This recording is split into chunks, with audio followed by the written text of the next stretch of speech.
we want your questions. We want you to tell us and ask us what you would like us to help you with.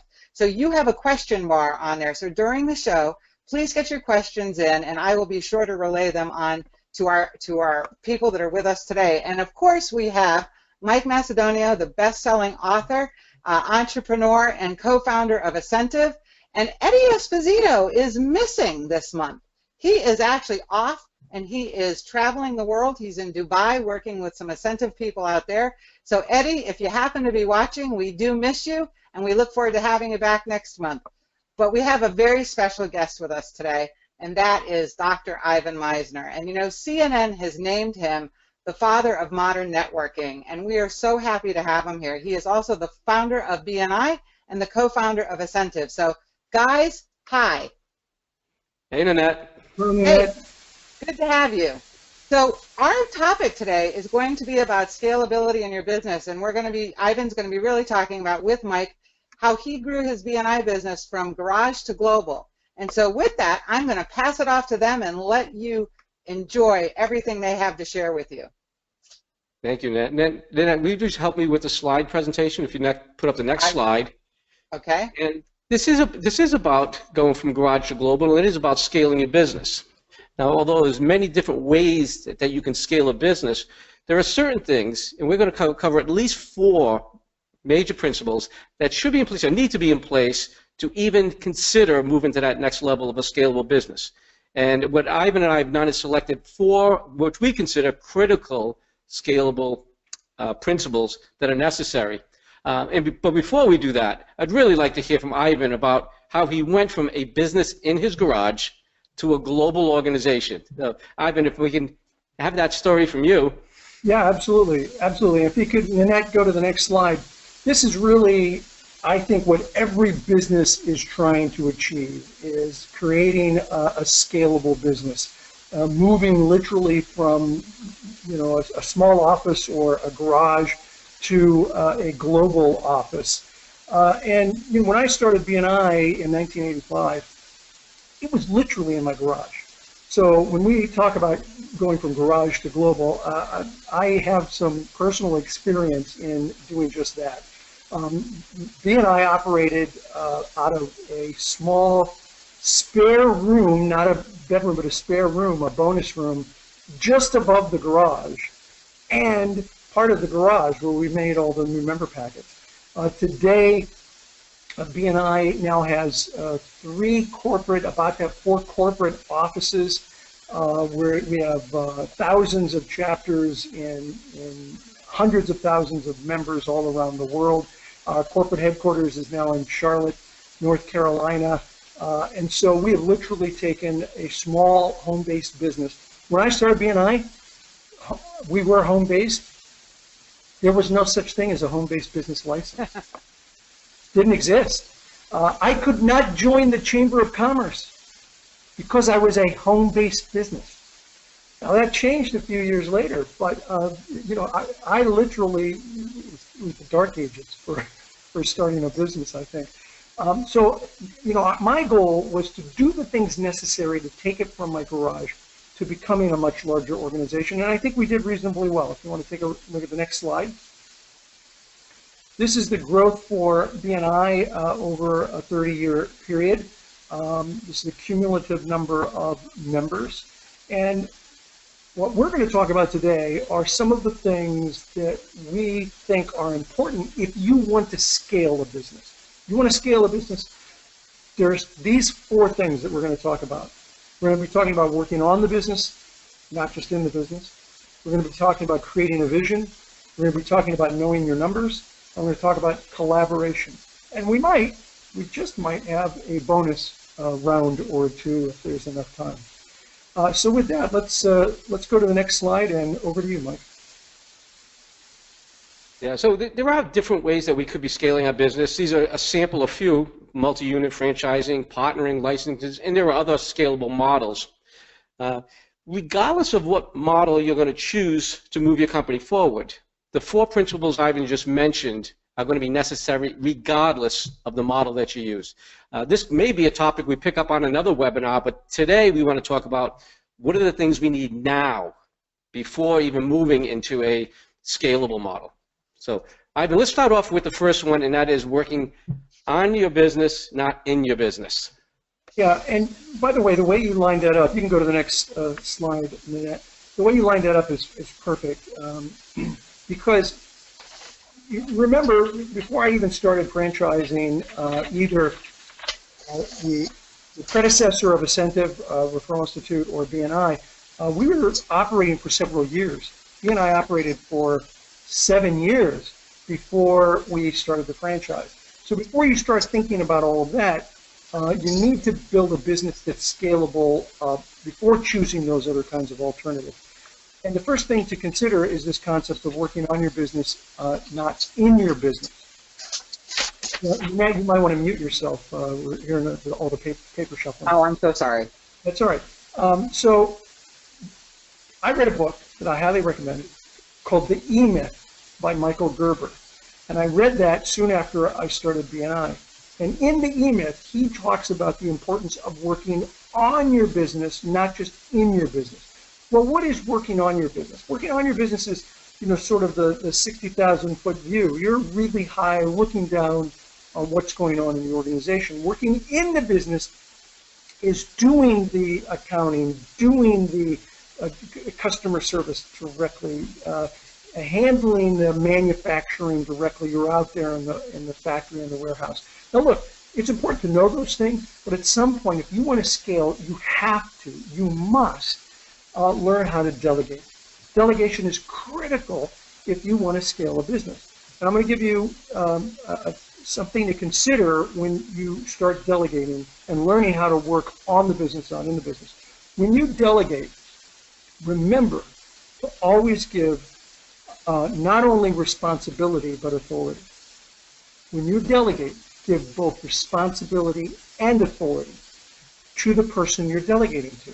Now, that means that if you give someone a task, they're responsible for doing that. But then you must give them the authority to make those decisions. So if you give them a task and you say, here's your task, but you got to come to me for all the answers, you're not delegating. You're not delegating the important stuff. Now, I get it. Sometimes you have people who are in the learner mode. They're learning how to do it.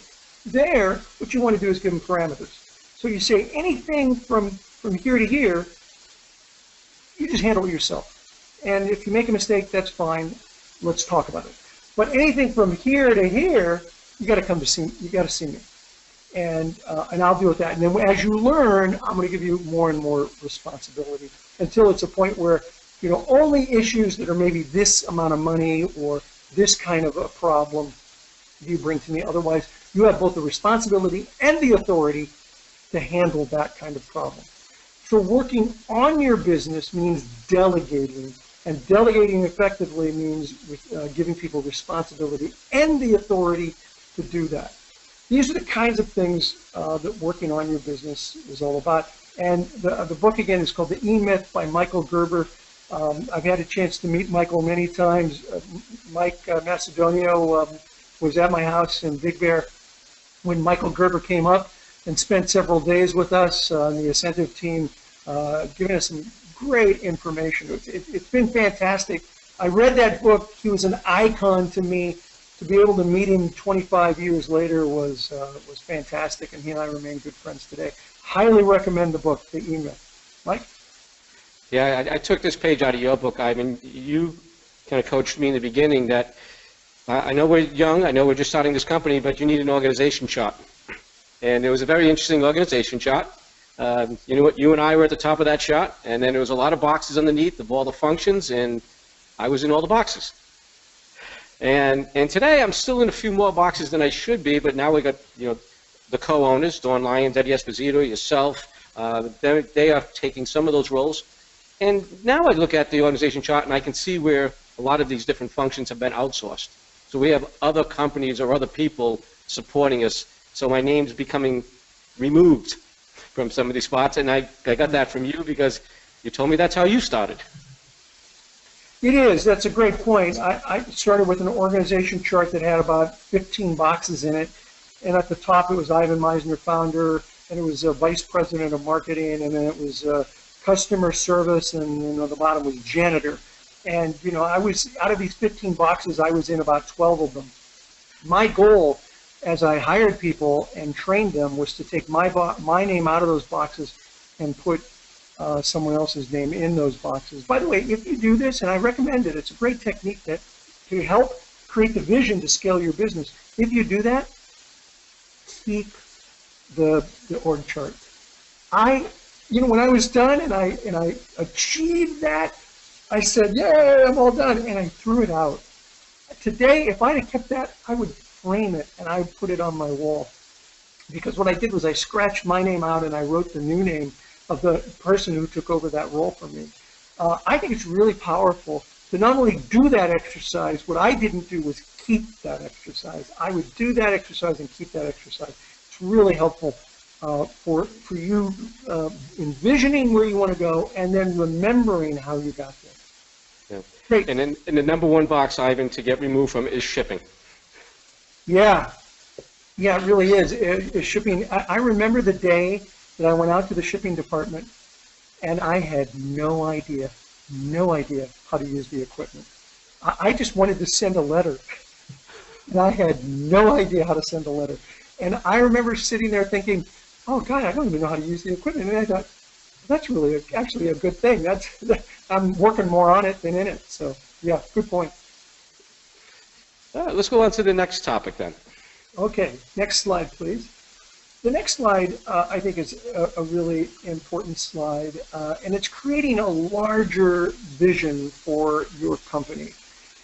Now, look, you may be a small business, and you may have been around. Well, first of all, let's say you're a small business and you're starting out, and you think, what do I need a vision for? This is me. I'm here to tell you that's the best time to do it. Now, you may be a small business and you've been around for 5 or 10 years. And you're thinking, I've already been doing this for 5 or 10 years. Why do I need it now? You still need it. There's a great old Chinese proverb that I really like. It's when's the best time to plant an oak tree? The answer is 25 years ago. When's the second best time? Today. So if you haven't created a vision for your company, do it now. Even if you're small, create a vision for your company. Because as you hire people, we're talking about scaling your company. If you want to scale your company, your people have to understand your vision, your mission, and your core values. And it all begins with the vision. And the vision needs to be a big statement. It needs to be a big, hairy, audacious goal or statement. For BNI, our vision statement is changing the way the world does business. Will we ever change the way the world does business? Well, I don't know if we'll change the whole world, but we'll make a dent in the world. And that's what we're trying to do with our vision statement. What's Ascentive's vision statement? You want to share that, Mike? I'm kind of putting you on the spot there. Well, no. And boiling it all down is help people create an amazing business and a spectacular life. Yeah. And that they're completely intertwined. This topic about vision is so critical. It's not just having big goals. It's about literally having in your mind's eye, okay, what it looks like, feels like, smells like, looks like, and it's really creating a big. I like to also think of it as a daydream. And once that becomes solidified and real for you, and you start communicating that to your stakeholders, it becomes real for them. And that's really the power of the vision. Ivan, I hope you don't mind me telling this story, but Ivan, very early on in the center, this was probably 2004, invited me to his home. We were having a partners meeting, and at the time I lived on the East Coast, so we made a trip out to California, and Ivan told me, he goes, I got a surprise for you on the last day, but I can't tell you what it is. Okay. And this went on for months, but I can't tell you what it is, but, wear comfortable shoes, and, And this was going on, and get up that morning, and next thing you know, we're getting driven, and the next thing you know, on a tarmac. And I'm like, well, what's going on? And I'm thinking maybe a helicopter's going to come to pick us up. And it was a private jet. And what Ivan had done is he had rented a private jet for us for the day, and he took us on this amazing adventure. And again, when we got on the plane, didn't even know where we were going still. until the pilot said it was going to be a 45-minute flight, and I'm thinking, well, we can't go west because that's the ocean, and I don't think we're going to Mexico. Maybe we're going to Vegas, and as it turned out, we went to Napa Valley. And anyways, at the end of the day, Ivan's conversation to me, he says, the reason I did this is I want you to picture and feel and see what it could look like to have an amazing, incredible business. Now, I don't have this, and this is not something we do every day, but just pushing it out that far. And I'll tell you, it had a big impact. That experience that day really got me thinking, it's like, wow, I don't live like this. I've never even thought about living like this, but this is what it's like. And really started to expand the way I looked at what we could be creating together. Well, thanks for sharing that, Mike. And I want you to remember the order that he put that in. We first spent a number of days talking about where we wanted the company to go. We ended with this. And so you have to remember that creating a larger vision is about creating something that's a unifying concept for you or your employees, possibly even your clients, something that resonates with people and creates a long-term vision for the company. My goal on that day was, on that week, was first to talk about where we could go and how we're going to get there, to create a vision, kind of a vision statement or vision idea for the company. And then we ended that session, those days, with what could come about if we were to achieve that kind of vision. And so it's, if you have the wherewithal to do some kind of exciting thing at the end of a several-day retreat for your business, do that, because it makes you see what's possible to come down the road. So you were talking about saving your organization chart. I still can't locate this, but there was a picture of you and I taken in front of the jet, and I had used that in one of my presentations, and one of my clients took that picture and, as a designer, wrote the name of our company, Referral Institute, on the side of the jet. Yeah. And I have that photo. I can find it for you, Mike. Oh, that'd be great. And some other people had saw it, and they're like, I can't believe you already have a private jet. Like, no, that's not ours. No, not mine either. So, great. You want to go to the next slide, please? Okay. No, one up. Know your numbers. There we go. So, know your numbers. No, really. I mean, know your numbers. And I'm sure Mike is going to agree with this. People will say to me, yeah, I know my numbers. I bet you don't. I honestly, to be candid with you, I thought I knew our numbers until I brought in a new CEO at BNI. And let me tell you something. He's taught me a lot about what it really means to know your numbers. In BNI, I can tell you to the member how many members we have as of yesterday. We get a daily report, seriously, a daily report on the total number of members in the organization. So that I can tell you as of yesterday, we have 213,894 members in BNI as of yesterday. Furthermore, I can tell you that we have 288 more members than we did at the end of the month, February 28th. 288 more members. Our chapter count as of yesterday was 7,889. That's 20 chapters more than we had as of February 28th. This is what I'm talking about with knowing your numbers. And when I say knowing your numbers, most people assume it's the financials. And yes, you should know your financials, without a doubt. That's a given. Businesses go out of business when they don't understand their cash flow and their profit loss statement. So you have to understand your financials, but you also need to know your other numbers. And so one of the things that you have to do to scale a business is develop what are called KSFs, key success factors. Key success factors. And people come up with a laundry list of like 10 things. No, don't come up with a laundry list of 10 things. It should be 3, maybe 4. There's no way it should be more than 5. 3 or 4 KSFs. These are factors that are absolutely critical for your business to be successful. They are, in fact, the key success factors of your business. And then you have to measure them. If not daily, you definitely want to measure them monthly or weekly. How are you on these numbers? And again, I'm not talking about financial numbers. That's separate, and you should know those. I'm talking about key success factors. It might be the number of clients. It might be the average dollar value of a client. It may be the number of new clients acquired in a month. Every business is a little bit different. And so you've got to develop your key success factors. By the way, it's okay to change them over time. I found that as I started a business, I learned that, you know what, this really isn't my key success factor, it's this. And so it's okay to make adjustments and tweaks to your processes. But once you have those nailed down, you need to watch them like a hawk, because they will tell you immediately whether your business is suffering or not. You want to scale your business, know your numbers. I mean, really know your numbers. Mike? Yeah. I know I've been, over the past 3 years, I have consulted with over 150 businesses. And in doing that, I use a business intake form to start the conversation. And this right here is one of the 4 things that I noticed from people that are struggling and people that are thriving. Okay, one of the 4 things that was consistent. And when I say doing better, I'm not talking about somebody that's doing a little bit better or twice as good.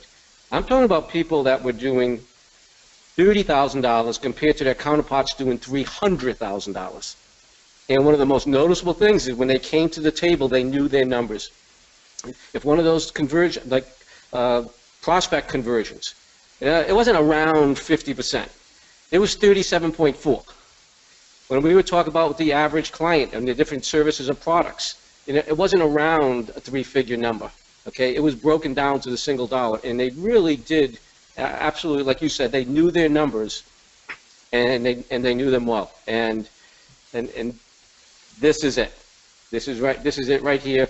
When people are making assumptions, what I typically find is when we really go down and drill into the facts, they could be off as much as half.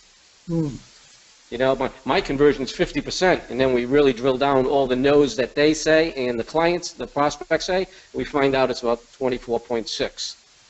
Now that's going to affect your business. Yeah, big time. And you're operating under false assumptions if your numbers are that far off. Yeah. You know, you talk about scaling, here's where really, before you can scale, if you don't know your numbers, okay, you can put yourself in a position where scaling will hurt you. Yeah. For example, in your pricing, in your costing, if you're, for example, working out of a garage and then you're trying to scale it, and it's going to involve having an office building, knowing those numbers, knowing your numbers to make it scalable, that has to be factored into your scaling model. That has to be factored into your new pricing. Right. So, yeah, the pricing for the scalable model is as important when you're small as when you're large. Yes, absolutely. And in many ways, it might even be more important because you probably don't have the resources that you do when you're large. You know, I could make, when my business was large, and it is, but as a large business, I can make a mistake where if I'd have made that same mistake in the first 2 years, I would have never made it to year 3. Because I had the resources at 30 years to be able to make up for the mistake I made than when I was at 1 or 2 years old as a business. And so knowing your numbers as a small business is even more important because you don't have the resources to absorb errors like you do if you're larger. Now, even larger companies, they make big errors, and that can be similar, but still you have better resources as a larger business. So it's very important, even as small businesses, to know your numbers. All right, we ready to go to the next one? I have a question for the vision. Would you like it now or wait till the end? Let's wait till the end if you're okay with that. That's perfectly fine. Great. Next slide. Collaboration. So I'll be short on this. I know, Mike, you've got a fair amount, and then we're going to start tackling questions. If you have a question, please put it in your dashboard, and we'd love to read your question, or if, I don't know, Nanette, if you're opening your mics, either way, if you have a question, let us know. We're happy to take your questions. So collaboration. We're going to talk about two kinds of collaboration. We're going to talk about internal collaboration. We're going to talk about external collaboration. Let me touch upon the internal, and I'll turn it over to you. I have always believed that culture eats strategy for breakfast. Culture eats strategy for breakfast. If you are part of an organization with a great organizational culture and a marginal strategy, you'll do okay. If you're part of a company with a great strategy and a marginal culture, you'll probably fail. If you're part of a company with a great strategy and a great culture, you'll be the industry leader. And for me, one of the things that's really important to create a healthy organizational culture is collaboration. And there may be different things for different people, but for me, collaboration is really important to get everyone rowing in the same direction at the same time, at the same pace. You know, if you see these rowers on the slide, if just one rower is off on the cadence, on the rowing stride, just one, it'll throw the whole team off. And so collaboration is about working together. If all the people in an organization row in the same direction, that organization can dominate any industry in any market against any competition at any time. B&I and Ascentive, we are dominating the areas that we're in because of a shared vision and a shared implementation of that vision, and that comes through collaboration. Mike? Yeah. There's certainly collaboration inside the organization, as there is collaboration outside of the organization.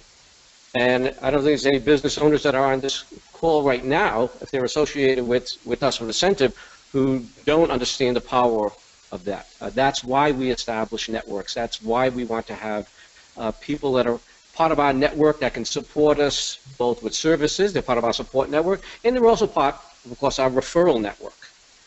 You know, at Ascentive, we do outsource a lot, and when we're selecting these vendors, we're not looking at people that are just going to provide a service for us at a great price. We look for people that are going to be long-term committed to them.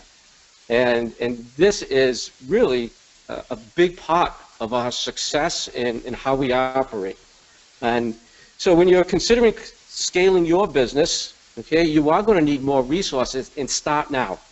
Start now looking for those people that you can collaborate with, not just now, but for the long term, because they believe in your vision. They see their vision, and they can see how their organization can work with you when you achieve that vision.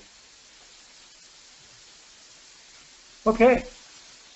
I agree. I have nothing to add. That's collaboration is important. So these are 4 things that we think you need to do in order to scale your business. Is there more? Yeah. But these are really important. And if you do these 4 and you do them well, you're on the road to scaling your business, I think, quite effectively. So with that, why don't we open it up for some questions, and then if we have time, we might throw in a bonus scale concept as well, a bonus 1 or 2.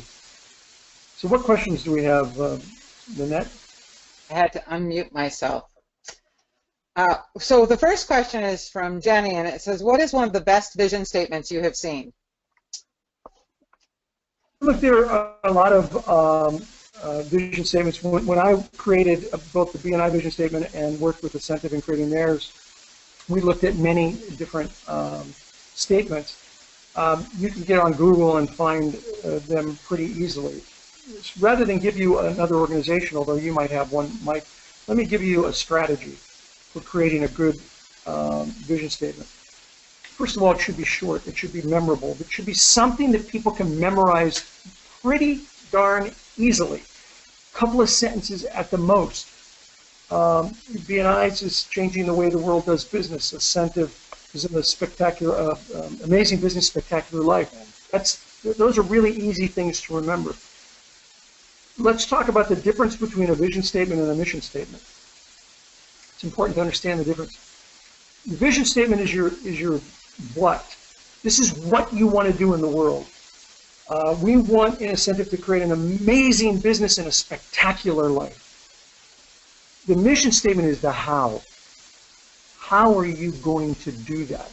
Be specific. And it is probably more than a sentence or two. That's probably 3 sentences, possibly more, 4 sentences. You don't want to make something that's paragraphs long, but it's oftentimes a little bit more. So your vision statement is the what. What is it that you want to accomplish? Your mission statement is the how. How are you going to go about doing it? Is there anything you'd add to that, Mike? Yeah, those are good points about the vision and the mission. And I also want to point out that the vision statement is something you can publish and share, and the vision is much bigger than that.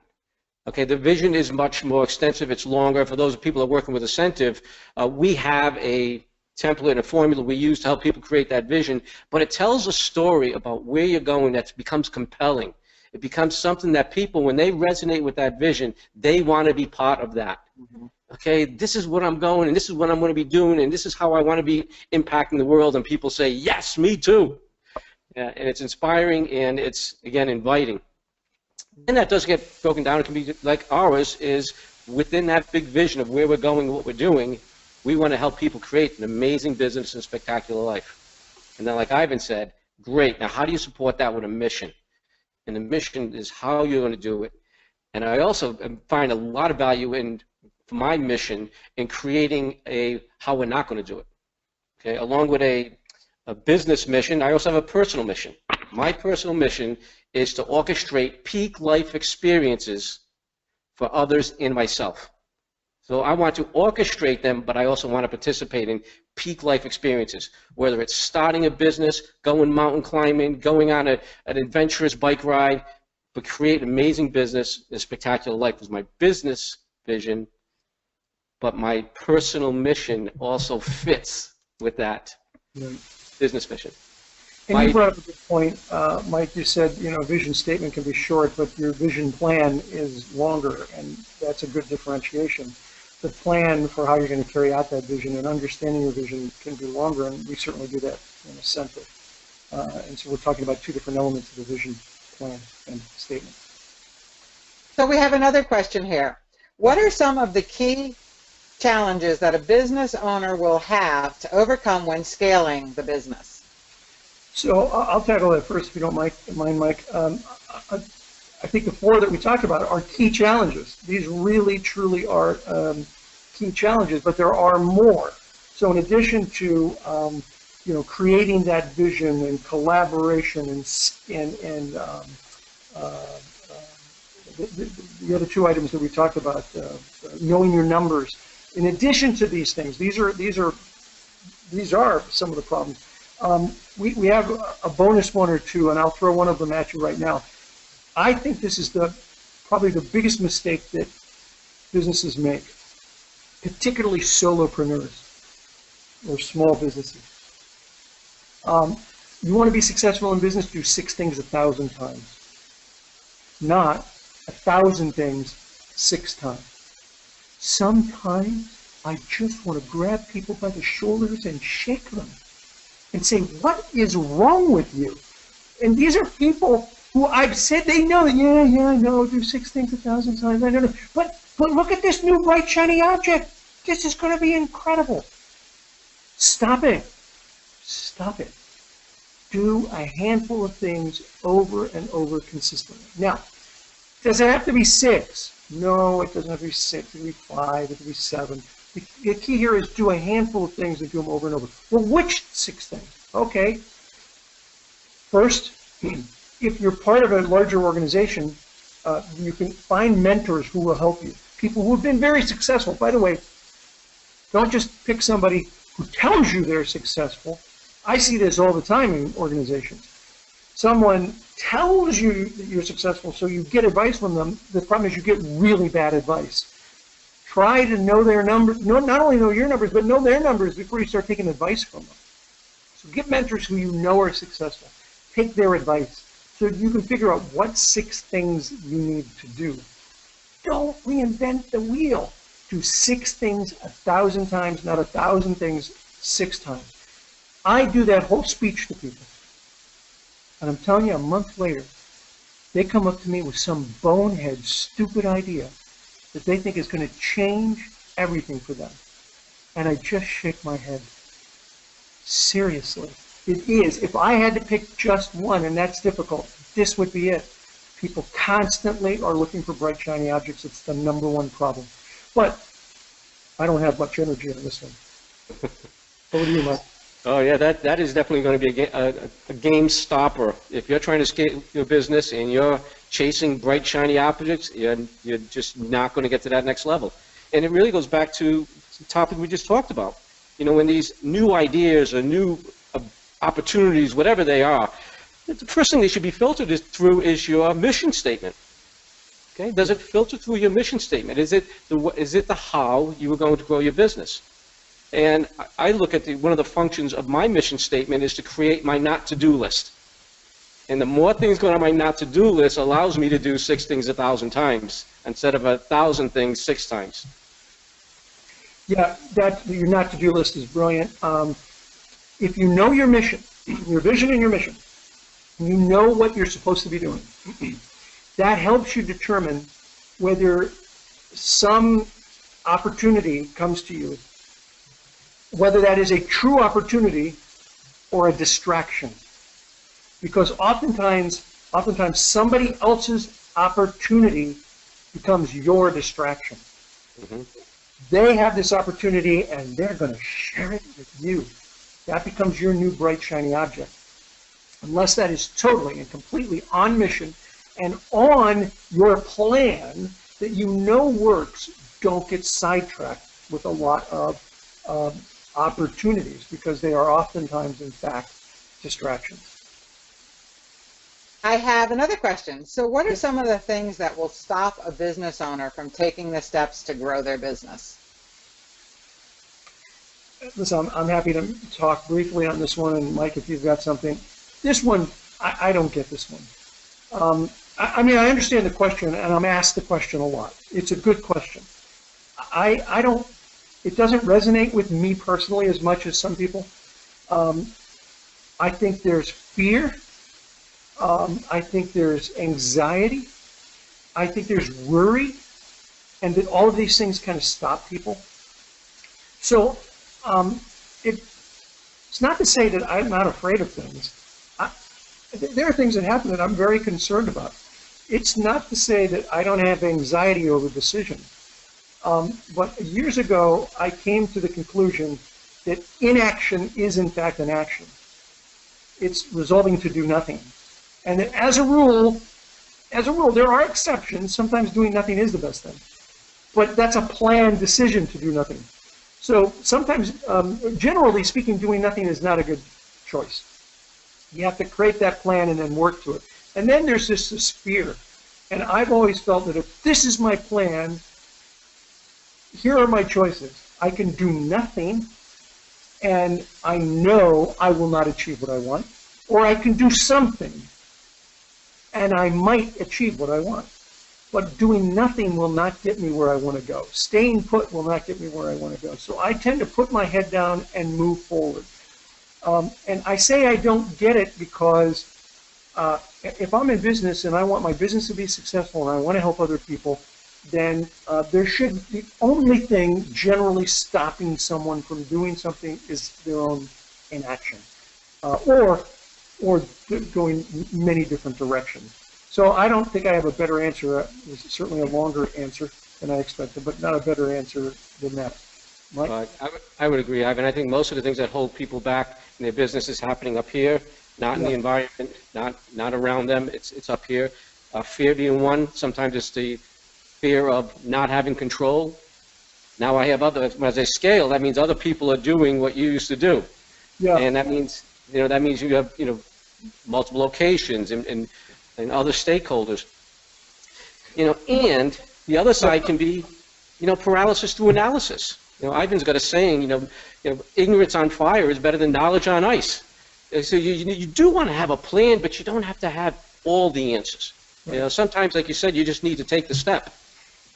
Right. I had a mentor years ago that said to me, Ivan, don't worry about making mistakes. You will. It's inevitable. So what you need to do when you make a mistake is recognize it quickly and fix it. If you need to, plead guilty to whoever you have, hurt with that error, and then move forward. So don't worry about making mistakes. You will. And work past your fears. Work past what other people are telling you, unless they're your mentors who you really believe in and trust. Just move forward and find opportunities. There's an old story. It's probably a story, not true, but it's a powerful story, about these two shoe salesmen that both went to the same developing nation, and their company sent them to sell their products. And they got to this developing nation, and very few people even wore shoes in this country. And the company got 2 telegrams back, completely different, one from each guy. The first guy said, "I'm coming home, nobody wears shoes here, we'll never sell." The second guy wrote back to the company and said, "Send more material, this is the perfect place, nobody's wearing shoes." Which one's going to be more successful? It's that second guy. So when you see what could be a problem, look at it as an opportunity. And I think you're going to be a lot more successful. Most of my success in business has come from looking at opportunities because of problems that I saw. Great question. So I have a question. How do you get past the person who says, but no one, because this goes to the delegation, no one can do it like I do it? Yeah, you'll fail. I mean, you are destined to fail with that attitude. Either that or, you might want to find a business where only you can do it. Yeah, I read a book years ago. I can't remember the name of the book. And something about business growth. It was an obscure book, not a well-known book. But he had a really interesting analogy in there. He said, if you want to build a successful business, do you want to use the watchmaker model or the beehive model? And the way he laid it up there, you're thinking, well, the watchmaker, professional, very concise, detail-oriented, perfect. And he said, no, you want the beehive model, because it may look like chaos, but that is the most organized chaos in the world. And the watchmaker is just by him or herself in a room, in a corner, with a bright light and magnifying glasses, fixing watches. If you want to be a watchmaker, that's the way to do it. But if you want to scale a business, you got to be a beehive. And so you got to learn how to coordinate with many, many, many other people. And the beehive model is a better model for scaling than the watchmaker model. Does that answer? Yes. I think that's awesome. Mike, do you have anything you want to add? Yeah, in many cases, the business owner is the most talented person at the moment because you're the only one. And for those that are in that solopreneur model right now in state, I want you to just consider this. It is very vulnerable. It's the most vulnerable model you can have. I was working with a woman. She had staff, so she had people that were supporting her, but all of the new business coming on board relied on her exclusively. And when I pointed out that business was so vulnerable because if something happened to her, not only would her business suffer, but she would have to lose her employees, which meant the world to her. Yeah. And what a revelation that was for her. And immediately she went out and recruited somebody else to do business development with her. And now she's creating a more scalable business. It could be extremely vulnerable when nobody can do it as good as you can. Yeah, and look, there may be elements of a business that nobody can do as good as you can, but I bet you could immediately pick areas of any business where somebody can do it better than you can. For example, when I started BNI, I was in all 15 of those boxes. And I knew from the beginning there were things that this wasn't, not only was it not my flame, it was not my best skill set, like accounting, paying the bills. I could do it. I hated it. And I wasn't great at it. And so what you want to do is you want to find somebody whose flame is accounting. So, if I do the books and I'm off by $50 on balancing, I'm fine. That's It's a, a rounding error. I'm fine with that. But I want to hire somebody who, if they're off by 50 cents, they can't sleep at night. I'm gonna find that 50 cents item. And so that's the kind of person I want. So you want to find people who are better than you immediately in those areas you don't like doing.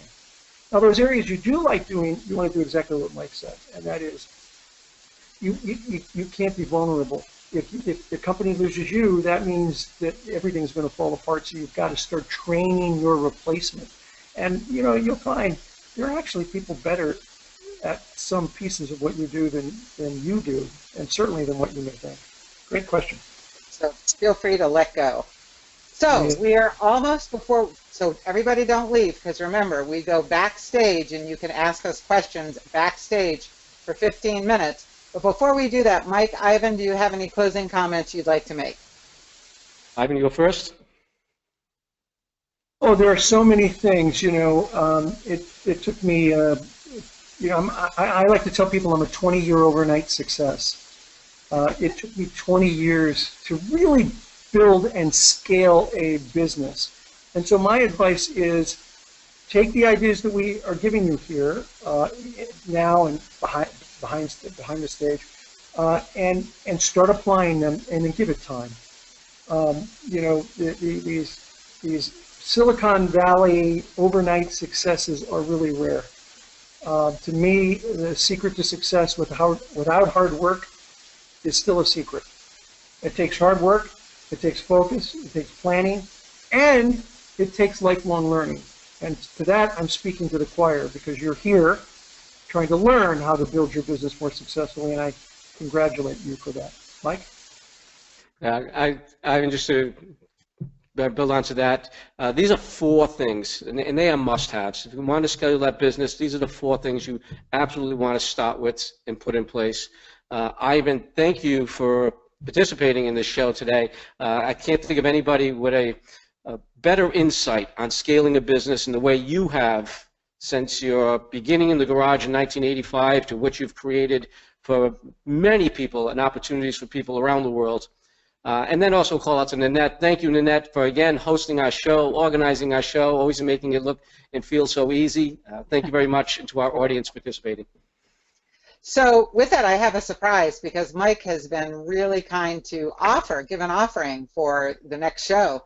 And that is, we would love to have you win an opportunity to have a consultation with Mike.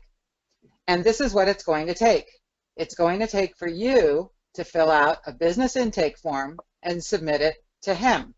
So that's really easy. I can get you the form. All you have to do is email me at nanetep@ascentive.com, and I will put that in the chat box in one moment here so you can have it. Get that to me, and I will forward the document to you, and then I will make sure that Mike gets it, and he'll review it, and then he's going to pick a person to have a free consultation with him. And I have to tell you, you so want to be that person. So please do. Also, we want to tell you what's coming up in the next couple of months. So next month, we are ending the first quarter of the year, and some of you may be saying, my sales cycle is just killing me. It's longer than I expected. So what's going to happen is that we're going to talk about my sales cycle is longer than expected. What do I do? So that's going to be April. And in May, because your sales cycle has now gotten smaller, we're going to talk about how to put your life back in harmony. So the next 2 months are going to be pretty exciting, and we'll have a great show for you. So don't go away. We're going to stop the recording in one moment here, but we're all going to stay around, and you'll be able to ask us questions and talk with us a little bit more. But we really want to thank you for joining us on the Spectacular Entrepreneur Show. So you don't have to be perfect at this. So it's great to be with you. See you next month, and we'll see you backstage.